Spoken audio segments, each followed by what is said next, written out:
Hamburger James was a guy who wanted to be in the Memphis Mafia, and was eventually initiated as a member, but unlike Red West and some of the others, his role in the Memphis Mafia was somewhat limited.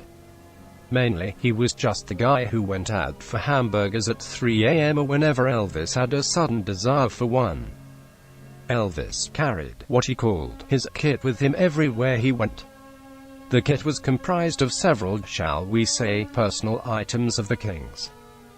Prescription drugs, jewelry, about $10,000, and pictures of Priscilla.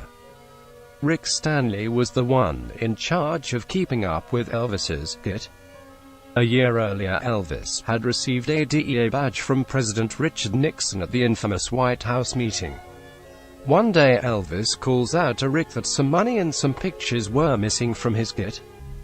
Rick and Elvis get the rest of the Memphis Mafia together and they all started trying to figure out what happened.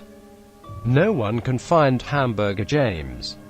It was assumed that James stole the goods and ran to the airport to fly back to Memphis. Elvis and the boys left the hotel and fled to the airport in search of Hamburger James. They strapped on guns and stormed the airport searching for him. They charged toward the gate where the flight was boarding for Memphis. Elvis and the Memphis Mafia screamed, "Stop that plane!" The lady working the gate counter recognizes Elvis and gets confused yet is also enamored by him. She asks for his autograph and tells him of how she adores him. He accepts her flattery but then flashes a badge and told the lady that he was a federal agent and demanded the plane be rolled back to the gate at once. And it was. The plane was stopped and brought back to the gate. Elvis then entered the plane and finds Hamburger James in the back with the kit.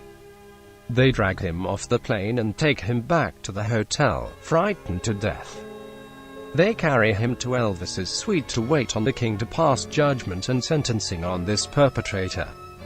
Elvis walked up to Hamburger James, smacked him twice in the face, then started crying.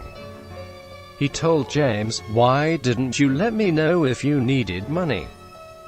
Why didn't you let me know if you wanted to go back to Memphis?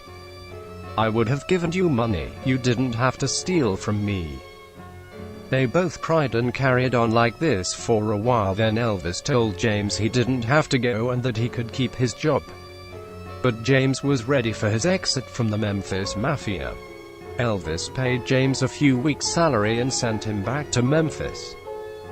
Thus ended his run as the errand boy of the Memphis Mafia. Elvis was stern but fair. Thank you for watching. Don't forget to subscribe.